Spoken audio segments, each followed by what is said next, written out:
Bonjour à tous et bienvenue dans cette nouvelle vidéo dans laquelle nous allons parler de Tingo Group, qui est une holding. La société elle exerce des activités dans le domaine des technologies financières et de l'agro-fintech par l'intermédiaire de ses filiales et entités, principalement en Afrique, en Asie du Sud-Est et au Moyen-Orient. Ces segments comprennent Fintech Verticals and Technology, Online Stock Trading, Comprehensive Platform Service, Commodity Trading Platform and Export, Fintech Payment Services, and Value Added Services, Super App, and Merchant Service, et Food Processing. Donc elle opère dans le domaine des courtages, du courtage d'assurance.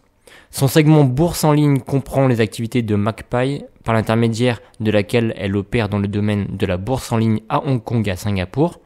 Son segment Comprehensive Platform Service comprend les activités de Tingo Mobile, qui propose des smartphones en tant que service et des produits de plateforme préchargés. Donc c'est une entreprise qui a sorti ses résultats du S1 aujourd'hui et il y a vraiment beaucoup de polémiques là-dessus depuis plusieurs mois. Donc c'est pour ça que je voulais faire une vidéo. Donc elle est ressortie sur mon screener par rapport à la variation qu'elle a eue dernièrement. Donc voilà.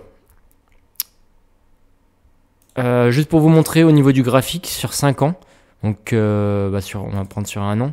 Elle a eu en avril, en mai plutôt, une variation fulgurante passant de 1 euro à 5 euros. Et voilà. Et juste après, il y a Hindenburg, je sais pas comment ça se prononce, Hindenburg qui a sorti des preuves, c'est pas des preuves, mais en tout cas qui a vendu à découvert certaines actions. Donc par rapport à cet article, alors l'action du groupe Tingo Group est en hausse de 64%. Elle a évolué suite à la publication de la réponse à la société aux allégations d'Hindenburg. Ces allégations, rappelons-le, étaient que l'entreprise est une véritable fraude. Donc c'était vraiment évident selon eux qu'il y avait une fraude. Un tas d'absurdités. Tingo, ce qui n'est pas surprenant, diffère. Dans ce genre de situation, tout dépend en fin de compte de ce que nous croyons. Eh bien, il n'est pas impossible que Hindenburg se soit trompé. Même Homer hoche la tête et tout ça. D'un autre côté, nous sommes peu enclins à croire les chiffres provenant d'Afrique de l'Ouest. Donc bon, c'est un peu le problème. Donc c'est un problème là-bas. Nous avons déjà examiné le problème de Tingo. L'action du groupe Tingo est en baisse de 48% hier et de 5% supplémentaires après commercialisation à la suite d'un rapport de vente à découvert. Bien entendu, il n'est pas possible d'être entièrement catégorique, mais il existe des sources d'informations indépendantes qui suggèrent qu'Hindenburg pourrait bien avoir raison sur ce point. De plus, s'ils sont même proches d'être corrects, c'est-à-dire qu'il n'est pas nécessaire que chaque allégation soit entièrement et exactement vraie, juste pour que l'analyse générale soit globalement correcte. C'est certainement aucune valeur qui suivra au probable procès à venir. Donc voilà, on va parler des résultats maintenant. Donc quels sont les résultats? Donc des résultats qui sont excellents, qui sont vraiment excellents. Donc Tingo annonce ses résultats pour le deuxième trimestre et le semestre clos le 30 juin 2023. Pour le deuxième trimestre, la société a déclaré un chiffre d'affaires de 977 millions d'euros contre 11,96 millions un an plus tôt. Le bénéfice net s'est élevé à 96 millions d'euros contre une perte nette de 14 millions un an plus tôt. Le bénéfice de base par action des activités poursuivies s'est élevé à 0,59 $ contre une perte de base par action des activités poursuivies de 0,11. Le bénéfice dilué par action des activités poursuivies s'est élevé à 0,18 contre une perte diluée par action de 0,11 il y a un an. Pour le semestre, le chiffre d'affaires s'est élevé à 1,828 milliard contre 21 millions un an plus tôt. Je pense que c'est plus... Ouais, si, c'est ça. Donc c'est énorme. Le bénéfice net s'est élevé à 273 millions d'euros contre une perte de 23 millions l'année précédente. Le bénéfice de base des actions poursuivies s'est élevé à 1,68 $ contre une perte de base par action des activités poursuivies de 0,18 un an plus tôt. Le bénéfice dilué par action des activités poursuivies s'est élevé à 0,52 contre une perte de 0,18. Donc là, on a vraiment une variation qui est extraordinaire. On a en tout cas pour moi, c'est du jamais vu. C'est du jamais vu. Donc voilà, c'est extraordinaire. Donc est-ce que ces résultats sont totalement vrais? C'est vraiment là le problème. C'est vraiment là le souci.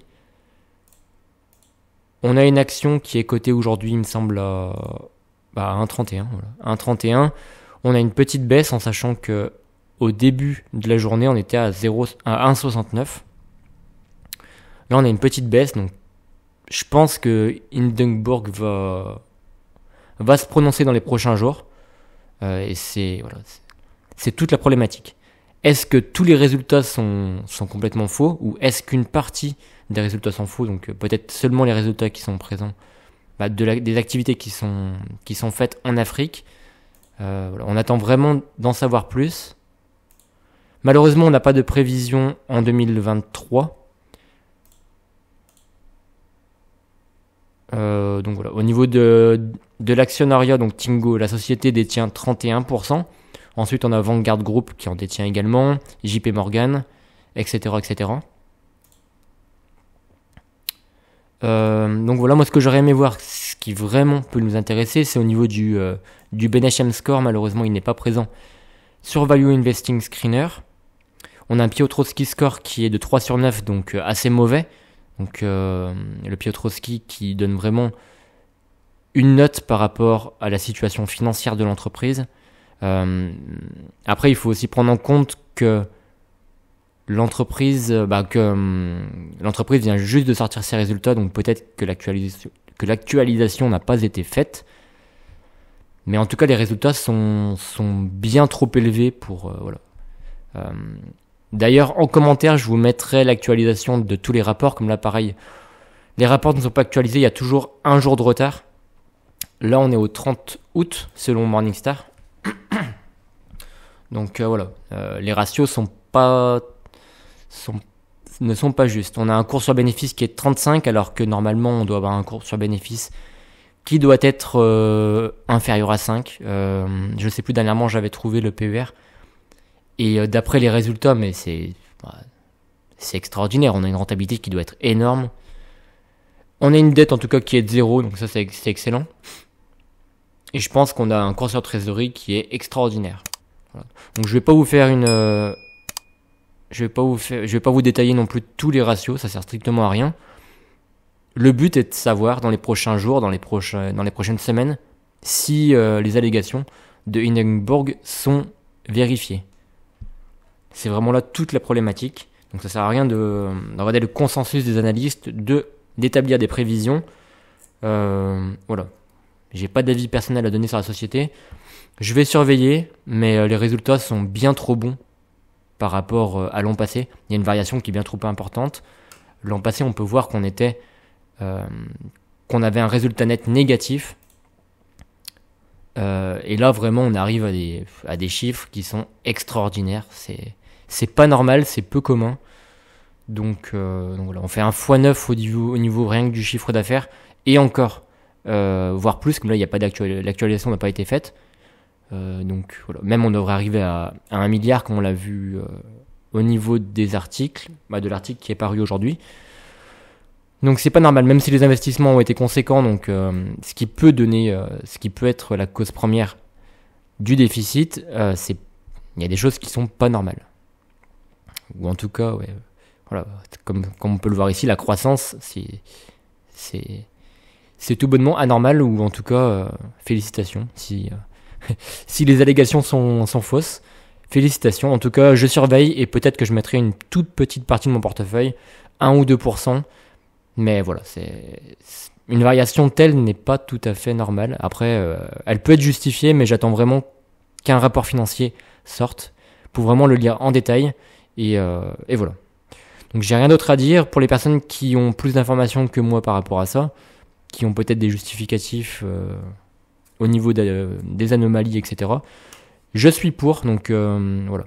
Si vous avez d'autres questions, n'hésitez pas à me les poser en commentaire ou à me contacter par email.